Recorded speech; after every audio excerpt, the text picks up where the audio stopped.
Every time I've ever had a breakup, someone has always said to me the cliche where they go, "Oh, don't worry about being single. There's plenty of fish in the sea." And as a society, we need to stop saying that. Because that is not consistent with how things are going for life in our oceans right now. Right? An environmentalist would say, worry about being single. A lot. Because there are barely any fish left. There is plenty of garbage in the sea. So I hope you like making out with wet plastic. And also, the deeper you go into the ocean, the uglier the fish get. That's just biology.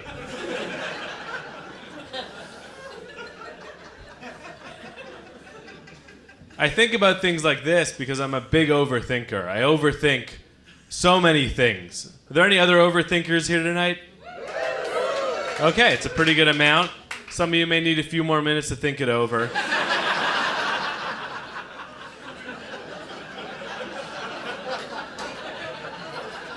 I don't know about you, but I'm tired of being criticized for being an overthinker. I'm tired of it.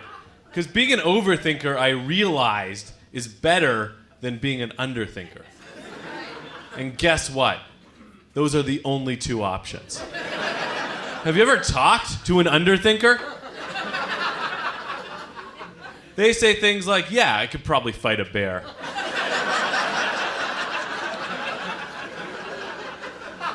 That's why there's so many overthinkers. We're better at surviving things. Think of the things you say to an overthinker versus an underthinker. To an overthinker, you're too inside your own head. You're overanalyzing this situation. Meanwhile, to an underthinker, why did you think you could jump that? Put your pants back on. Why would you talk back to the police? When I am near the police, that's when my overthinking goes into overdrive. Like my brain will remind me not to do things I would never think of doing. Every time I'm standing near a cop, a voice in my head just goes, don't touch their gun, don't touch their gun, don't touch their gun, don't touch their gun. Then they just stare at their gun the whole time. Now I'm like, I am in too deep. Why is my hand here?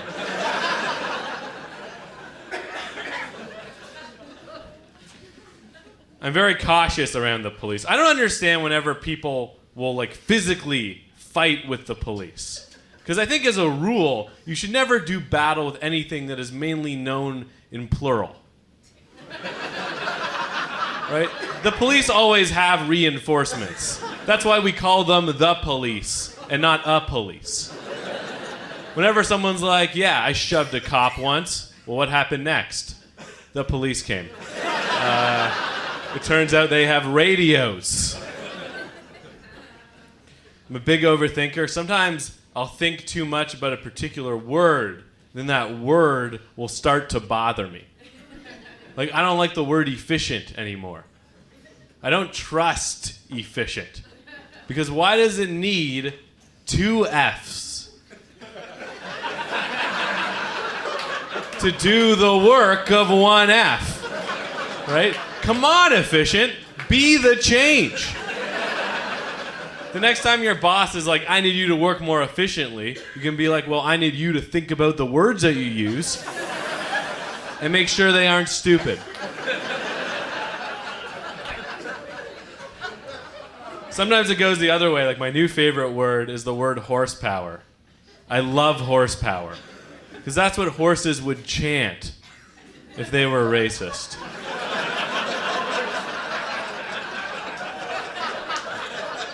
Right? They go to a secret meeting in the field. I'm tired of all these donkeys taking our jobs. Horsepower.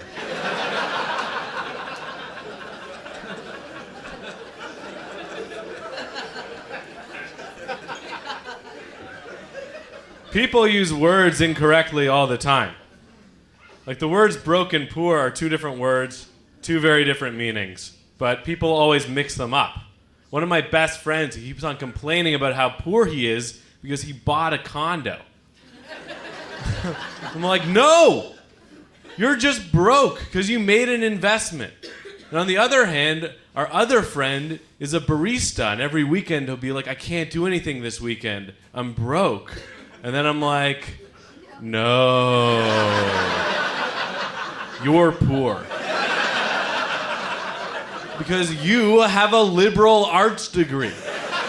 Right? Like, you're never gonna fit into the economy anywhere, ever. You're not just poor, you're in big trouble. Like, serious trouble. For sure. You know how I know that? Because I have a liberal arts degree. Yeah, and it's in economics, which is the best degree you can get if you want to really understand why you're unemployed. When you graduate with a BA in economics, the world's like, congratulations, you're jobless. And then you're like, yes, I've read articles about this. I know what to do in theory if I was running the central bank. That's what happened to me when I graduated. We already talked about underthinkers earlier in the act.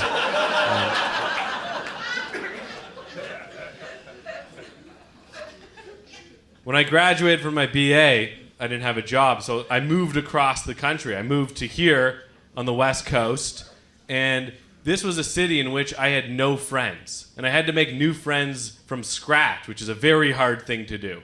And for the first time in my life, I found it much easier to make friends with women than with guys. Because if I met a woman, I could ask her on a date. And then at the end of the date, she'd always be like, listen, Jacob, let's just be friends. Then I go, yes, that was always my plan. What are we doing tomorrow? People are so active here. Someone suggested to me, they're like, why don't you make friends by joining a running group? Which actually sounds like a great way to meet 30 people I hate already. Right? I don't trust people who exercise in herds. I'm at the age now, like I'm in my 30s, and everyone I know is getting really into endurance sports, things like triathlons, running marathons. Why? Why do you need to run a marathon? Is the pain of existence not enough for you? Oh yeah, I gotta add on to this. Like, other people seem to be suffering. Why don't I ruin my knees so I can relate to that? Why would you run a marathon? A marathon is a dangerous thing to do. The ancient Greek man who invented the marathon, you know what his cause of death was? He died running a marathon. If you don't know this story, thousands of years ago, the ancient Greeks were invaded, and they fought this big battle, and then they won, which was their preferred outcome. And then one guy ran 26 miles back to Athens. He gets there, he goes, listen, everybody, great news. We won the battle. But he was so tired, he just collapsed dead. And then everyone in the city was just like, yeah, we already know. The Kenyan guy got here like 2 hours before you.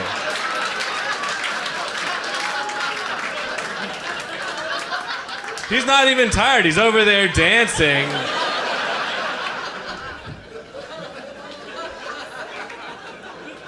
You should have trained. I mean, we have a running group, and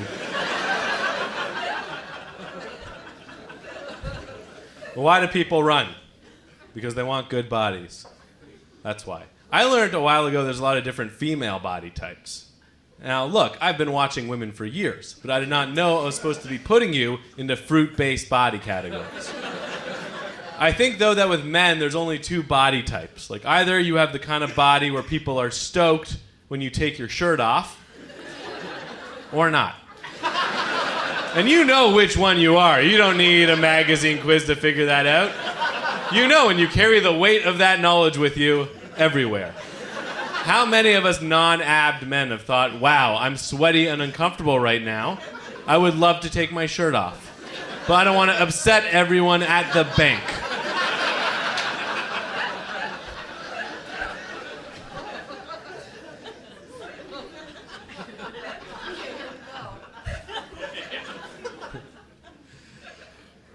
You guys seem like a great audience. Once again, thank you for being here.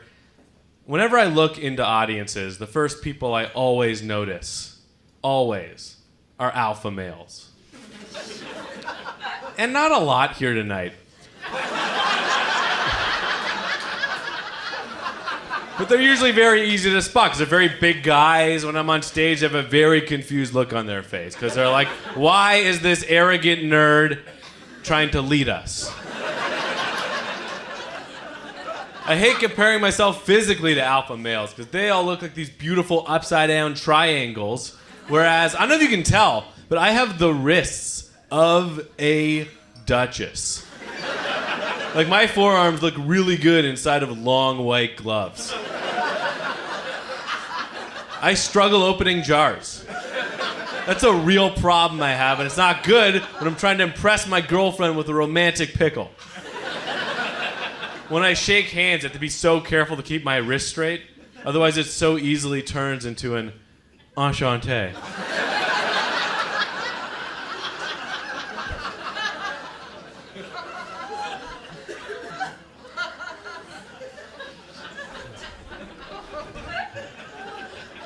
I'm in a relationship, and because of that, one weird effect of that is that I now enjoy going to the gym more than I ever have before. I like the gym now because my goal is just to get a good body for a relationship. That's a lot easier than a dating body, right? A good body for a relationship is just whatever body got you into the relationship. Now just maintain. That's a much lower bar than a good body for dating. By about 6 abs.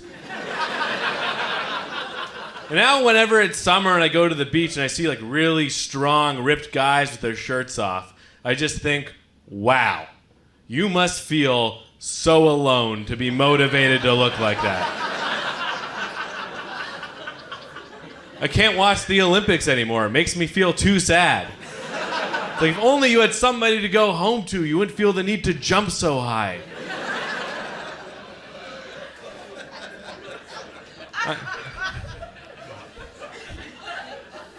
I'm in a serious long-term relationship, and I don't know if this is normal for a long-term relationship, but my girlfriend and I get asked a lot whether we are siblings. And we used to say no, like immediately, but now I say yes, and then we make out.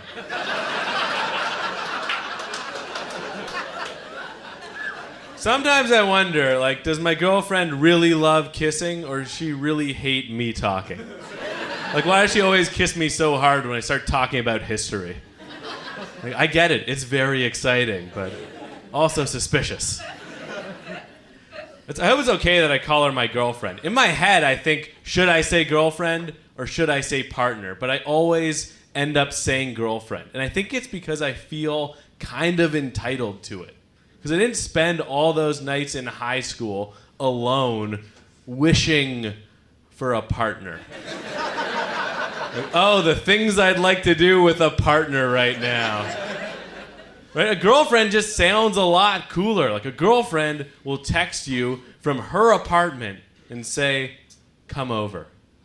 Your partner texts you from the next room, why haven't you left yet? We need toilet paper. Your girlfriend will meet you at a bar wearing a leather jacket. Right? Your partner is at home eating chips in bed and trying to keep it a secret. Sometimes my girlfriend, she'll ask kind of obvious questions. Like we were having dinner at a restaurant and she was like, do you think that the server can tell from watching us that we're in like a serious relationship? So I said, well, we walked in holding hands, and since then we've been sitting in silence for 30 minutes, so yeah, I think he knows that this is our anniversary. Then at the end of that meal, that server just brought us separate bills. Unprompted. Which is a crazy power that servers have. They can be like, I've been watching you two all night, and you should not be together.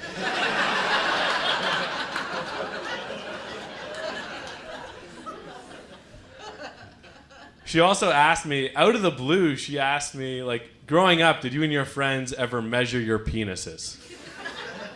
And I was like, no, gross. We weighed them.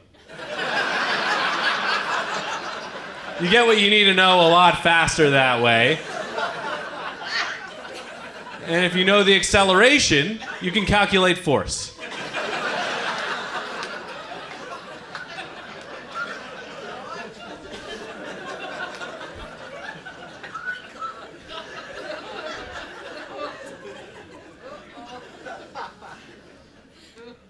That's a creative way to remind people of physics. My girlfriend, she came to me with a list of all the celebrities she thinks she should be able to hook up with if she ever got the chance. And this upset me a lot, but then she said I could have my own list. So I just copied hers exactly. So that way, if we ever run into John Mayer, I can be like, hold on, you guys, I'm coming as well, because he's also on my list. Right? It's important to do things together as a couple so you have shared experiences to tell your grandchildren. My girlfriend is not just my girlfriend anymore. She is now also my landlord.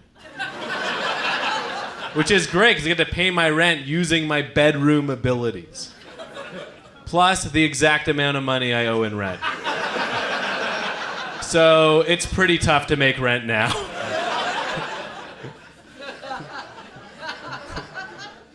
The other day, I actually woke her up she was napping, and she wasn't mad at me. She was actually like, I was just having a sex dream about you. So then I said, well, I'm right here. And then she went back to sleep. So it's never been tougher to make rent.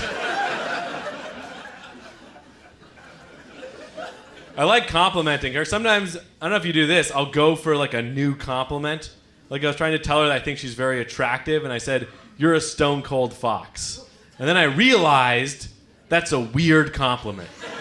Because what is a stone cold fox? It can only be a dead fox. Like, if we were on a hike, and then I saw the rotting carcass of a fox, I'm not going to be like, hey, twins. That's how hot you are.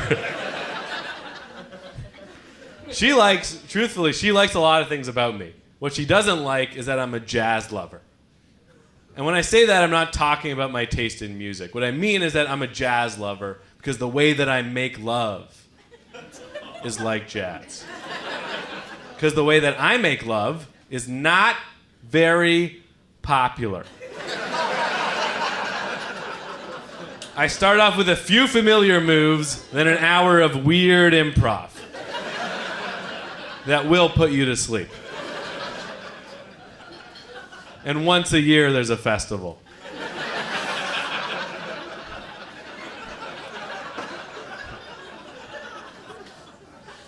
I'm very happy not to be dating anymore. I did not like dating. What I hated most about dating was first dates. First dates are very hard. You have to sit down with a stranger and listen to them talk about themselves, even though you've Googled them. Right? Like, okay, I know where you work, okay? Let's get to the things I can't research. My big problem with first dates is I would get way too ahead of myself if things were going well, right? I would think like, oh, this is going great. Are we going to be boyfriend and girlfriend? Does she want the same or separate gravestones? I would think that. I wouldn't say it. I'm not an idiot. I would beat around the bush. I'd be like, so, what's your favorite kind of engraving? And I'm happy to be off of any dating sites. I never did any religious dating sites. I did one kind. I'm Jewish, and like I went on the Jewish one, and there's no one here. But there's a lot of different dating sites for religions. There's JDate for Jews. There's Christian Mingle for Christians. There's probably a Muslim one. There might be one for agnostics, but no one knows.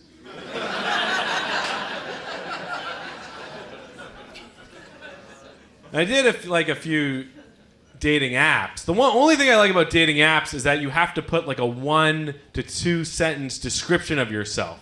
Words that describe yourself. And you can learn a lot about someone by what they choose. Like I would see some women and they would just write, I just love life. And that's great because that tells me you have 0 life experience. Oh, you love life? You should live more of it then. This is a video game on which you are at the tutorial level only. My favorite one I ever saw was one woman she had, I'm just here looking for a tall guy who can lift me up and reach for things. And I was like, I think what you're looking for is a ladder. And then I sent her a link to Home Depot.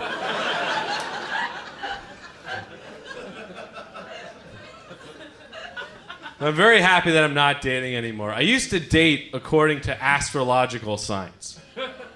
If a woman believed in astrology, I would not date her.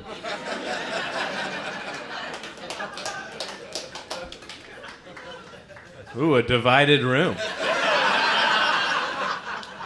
I think it's just different perspectives. I think either you're an astrology person or you're a science person. I just think that, I'm sorry to say, astrology is a bit more self-centered.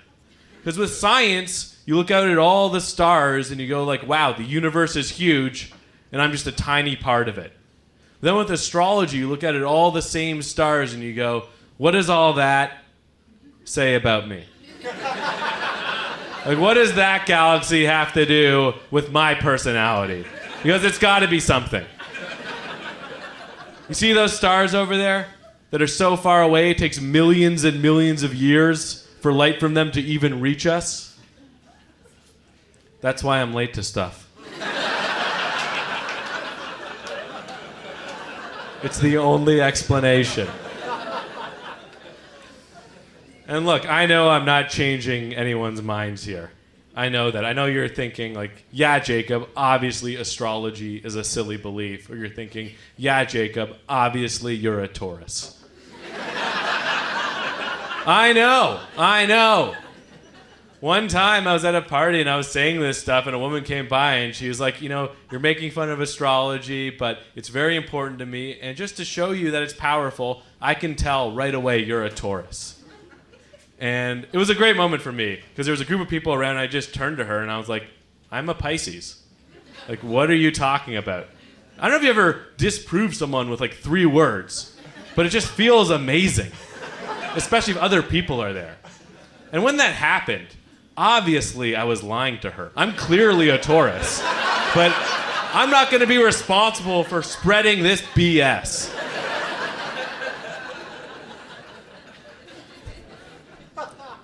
I just want to say, if what I just said has upset you because astrology is an important thing in your life, because after all, this is the West Coast, right? I just want to say from the bottom of my heart, you should have seen this coming in your horoscope.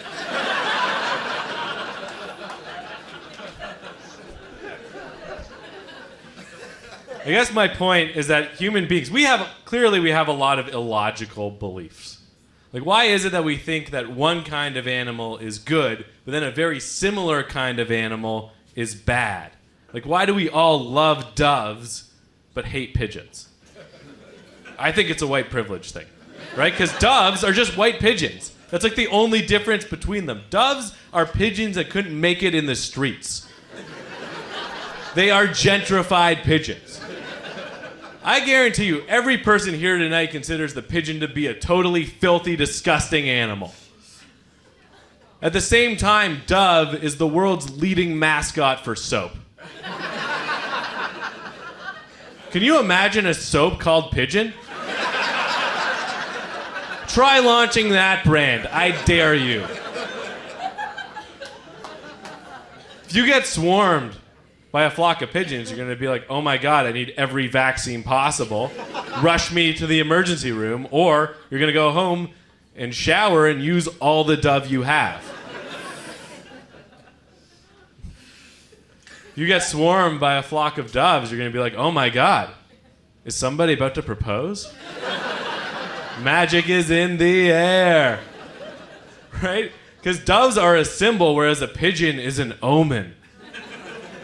If you get a piece of paper and there's a dove on it, you're going to be like, I've probably been invited to a wedding, or my enemies are making peace with me. If you get a piece of paper in the mail and there's a pigeon on it, oh no. We're getting evicted. That's what that means. I'm a big fan of dairy. I like dairy a lot. I like consuming it. I think we should always have it. Some people really don't like dairy. A lot of people in this city even, maybe in this room, they could be here. They all look the same as us. Some people who don't like dairy, they'll say, like, you know that human beings, we're the only animal that drinks the milk of another animal. And they say it like that's a bad thing. Have you seen how we're doing compared to other animals? We're dominating. We're on a 4,000-year streak. I think milk could be the reason. Either we need to drink more milk or we need to make sure tigers never get any. Both of those. Great ways forward. Did you know that there's fewer than 4,000 tigers left in the world? Yeah, it's very concerning. At the same time, if there were 4,000 tigers in this neighborhood, very concerning. There is such thing as too many tigers. We should all be very afraid of tigers. If I can leave you with any message tonight, is be scared of them. It's weird. A lot of people, when you ask, what animal do you fear most? They'll say spiders. I don't understand that at all, because I'm not afraid of any animal I can defeat with a cup. Try defending yourself against a large cat with dishware. For anyone who's confused, before tigers were famous for selling frosted flakes, and gasoline, they were mainly known as being a ferocious predator of people. Like, if tigers have the chance, they will hunt and eat everyone you know and love. Which makes me feel very bad for tigers in the zoo. Like, imagine if you had to spend the rest of your life in jail being visited by sandwiches. Even if you were trained and fed by a sandwich, you're still going to be like, I want a bite. That's the decisive thing, I think, in the debate between dogs and cats, is that you can make a dog the size of a wolf and not compromise safety. If you make a cat the size of a lion, it is a lion. Congratulations. I think every house cat kind of looks at their owner and is like, this is good for now, but I may grow. When I was growing up, one of my favorite books as a child was Clifford the Big Red Dog. And you can't have Clifford the Big Red Cat because there's no other characters left at the end of that book. Just a very tired cat. I will say, though, I prefer aquariums to zoos. And we have a great aquarium in this city, which for some reason we built right next to the ocean. It's like a few hundred feet away from the ocean. That's so cruel. It's so close. Like, there are probably octopuses that are commuting. Like, the aquarium should be so close to the ocean that the fish are rooting for a tsunami. Like, all we need is a slip and slide, and we're out of here. We're home. I think my least favorite animal of all is the moth. I do not like moths. They are a very bad insect. Because moths are lazy. Because moths are obsessed with light, but they're only around during nighttime. Wake up earlier. If a moth ever saw daylight, it'd be like, oh my God, everything I want is everywhere. I'm setting an alarm. But I do feel kind of bad for moths because they're always compared to butterflies. And butterflies are the celebrities of the insect world. Butterflies are the one insect you can fill a room with and then charge admission. Find me another bug that raises property value. And then they both start off the same. Both moths and butterflies, they start off as caterpillars, and they go into cocoons, and they come out, and all the moths are like, oh no, I'm a moth. I could have been that, but I'm this. And I get that. I get that so much. Because I'm in my 30s, and it feels a lot like when you're in your 30s and you go on like LinkedIn and you're like, how successful are people I grew up with? Then you're like, oh no, I've been a moth the whole time.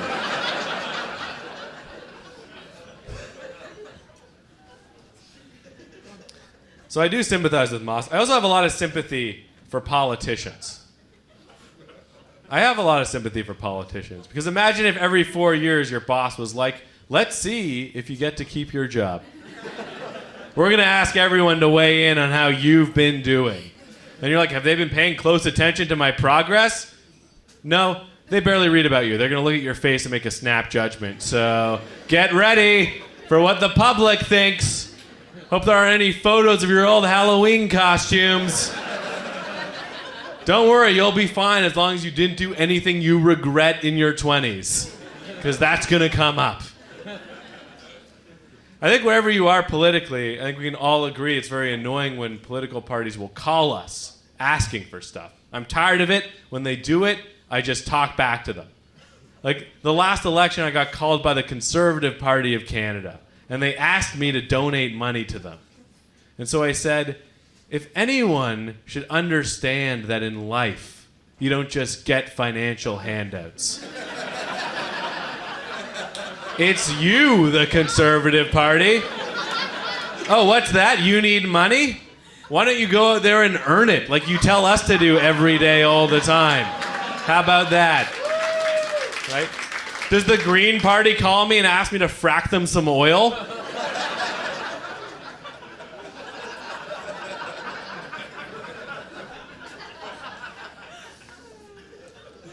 I believe, this might be a lame belief, but I believe you should always vote, no matter what. You should always vote in elections. And some people think that if they're not inspired, they don't need to. Like, none of these candidates inspire me, so why should I choose? And if you think that, you don't understand how our system works. Because democracy is not about picking the best person. It's about not picking the worst. Do you understand the difference there? You're supposed to choose the least worst option. You're supposed to vote the same way you pick an avocado. Just like, no, no, no, no, no, no. Maybe. Then you get home and you're like, oh no, it's been bad the whole time. But we have hope that the next avocado, that one's gonna change things. Just because you're choosing between a bad and a worse choice doesn't mean that not choosing is a good idea. If you're walking down the street, someone jumps out of an alleyway and it's like, give me your money or I'll beat you up. You don't want to be like, well, neither of those inspires me. Ask me again in 4 years.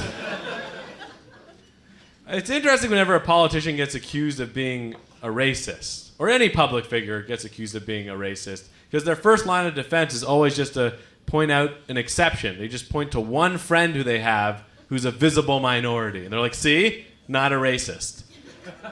And that still works a lot of the time, which is crazy, because that's not the standard we apply to most things. You can't be like, Your Honor, how can this court find me guilty of murder when I clearly have several friends who are alive? Case closed. And look how diverse they are. One of them is. Like a lot of Canadians, I follow politics very closely when it's American. And one thing will always happen during American elections that blows my mind. No matter what, always a lot of left-wing American actors will threaten to move to Canada if the Republicans win. And I'm always like, what are you talking about? Do you not know how much of a demotion it is to go from being a Hollywood actor to a Canadian actor? Like, really? You're going to take a 1,000,000% pay cut to be in a show that ends with Of Green Gables? The rapper Drake has a famous song where he says that he started from the bottom. And the bottom he's talking about is when he was an actor on Canadian TV. That's where our rappers come from. Do you understand? In the United States, it's systemic urban poverty. Here it's because we do not pay entertainers well. And so they must rap.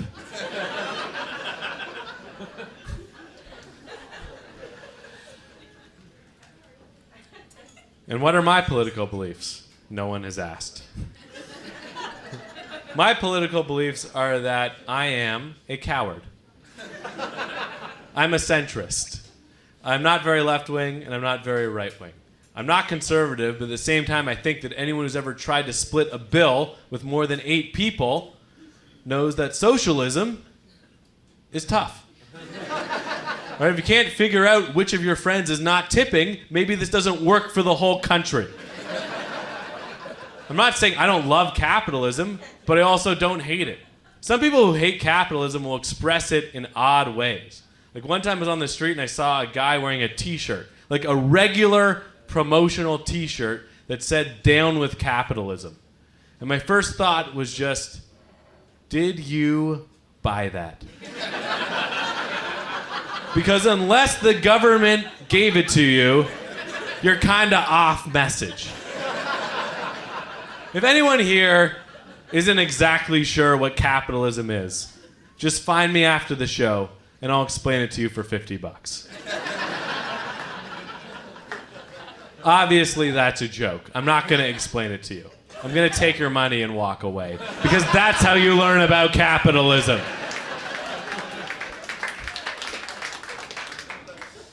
Thank you. How about half of you applauded that? I assume that's the half of people who are doing well financially.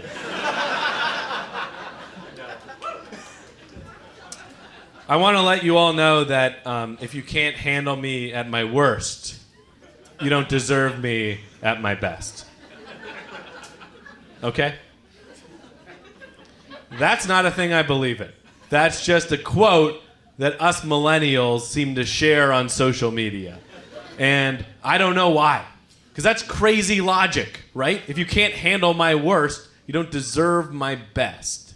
That's like if a fire said to you, hey, if you don't let me kill your family, can't use me to cook. When I see someone share that, I'm like, I don't think I could handle you at your best. I think your best is posting that to Facebook to warn us about how insane you are. Sometimes I feel like a subpar Canadian because my French is très mal. And it should be better, because I went to school in French immersion for 8 years of my life. And I also lived in Montreal for a while. And after all that, my French is only good enough to understand cultural references. Like, I can translate the title of the movie Chocolat very quickly. And I know that Bon Jovi is actually French for good Jovi.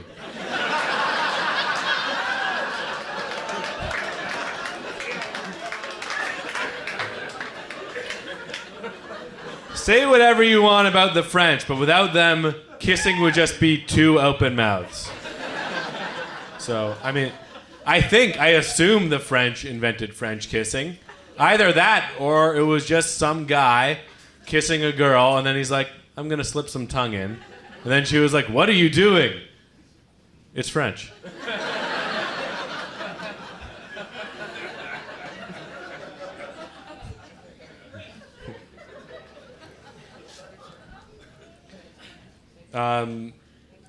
My favorite hobby in life is correcting people. Like, that's what I'm about. Last week I was having lunch with a friend of mine, and he announced to me, he's like, by the way, I'm a vegetarian now. And then he ordered fish. So I had to be like, oh no, you're confused. Like, technically, you're not a vegetarian. You're a, what's it? Hypocrite. The other word for that kind of diet is pescatarian, which, I don't know if you know this, that's actually Latin for whiny underachiever. Some people say that vegetarians don't get enough energy from what they eat, and I don't think that's true. I think it's the opposite. I think people who eat meat way too much energy. Because you go downtown on a weekend night, you see two guys punching the crap out of each other. What are the odds that altercation is fueled by salad?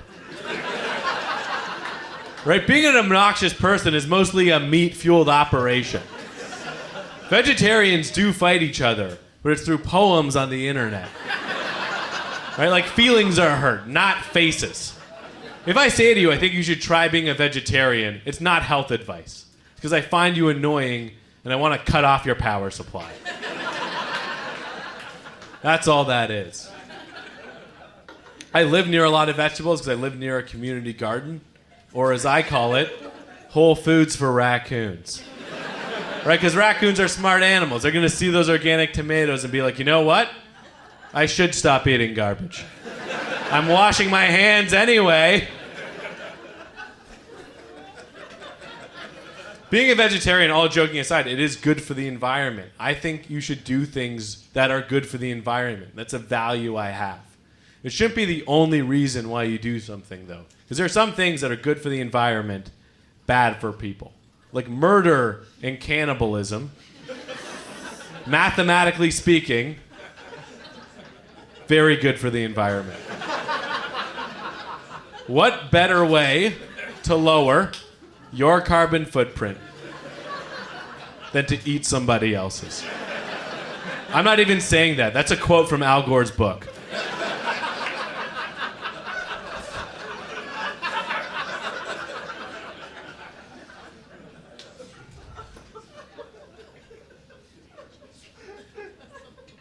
Another thing I do not like. I'm happy that it's the end of December now. I do not like the Christmas season. I do not care for it whatsoever. And what I don't like about it is the cheer. The idea, we need to spread Christmas around. We need to tell everybody it's Christmas. We need to include everyone in Christmas. Because I'm Jewish. I'm part of a religious minority. And the things about religious minorities is that we're very good at having holidays that do not inconvenience you. Right? When was the last time you were overwhelmed by Yom Kippur? You know what no one has ever said ever? I'm so tired of Starbucks playing all this atonement music. So if you see someone and they're not participating in Christmas, just leave them alone. Please. Like, I don't want to hear Silent Night. I want to experience it. And I don't know if you can tell that I'm Jewish. My name is Jacob Samuel. It's a pretty Jewish name. Actually, it's a stage name. Samuel is my middle name, and I use it on stage because to me, Jacob Samuel sounds like the right amount of Jewish for this. Because my real name, I think, is way too Jewish for a mainstream audience. Because it's Jacob Goldfiddler on the roof. It's hyphenated. And when I say I'm Jewish, what I mean is that, my parents are Jewish. I identify as Jewish. I'm not religious. It's just how I identify sexually. I consider myself to be a cultural Jew. And what that means is that I say I'm Jewish, but I don't believe in the religion. So I'm a Jew in the same way that I'm a fan of the Toronto Maple Leafs. I have no faith in the organization at all. But if a miracle happens, I'm showing up in the jersey.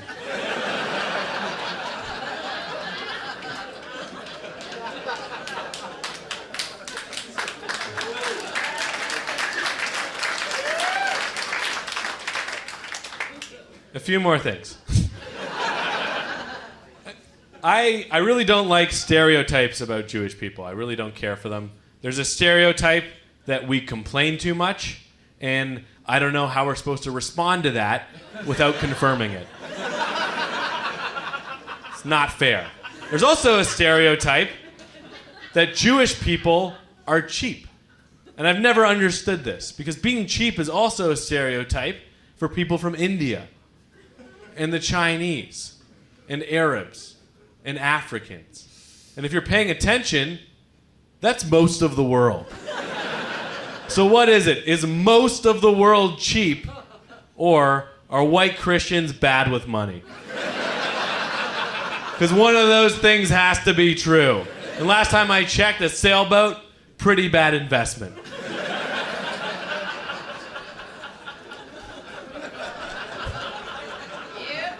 I love the word Jew. It's great. It's only 3 letters. It gets you right where you want to go. But here on the West Coast, some people will hesitate to say Jew because they're worried it might be offensive. And I want you all to know that it's not. Unless you're pointing. But otherwise, it's fine. You can all call Jews Jews. Obviously, we prefer the term doctor. But actually, the worst thing you can call a Jew is, which to me is a very confusing racial slur, because just sounds like an Australian person saying cake. So if I ever heard a group of Australians be like, oh yeah, let's grab a knife and cut up a cake, I'd be like, oh no, one of 2 things can happen right now. Guys, thank you so much. You've been such a great audience. Thanks again. Have a wonderful evening.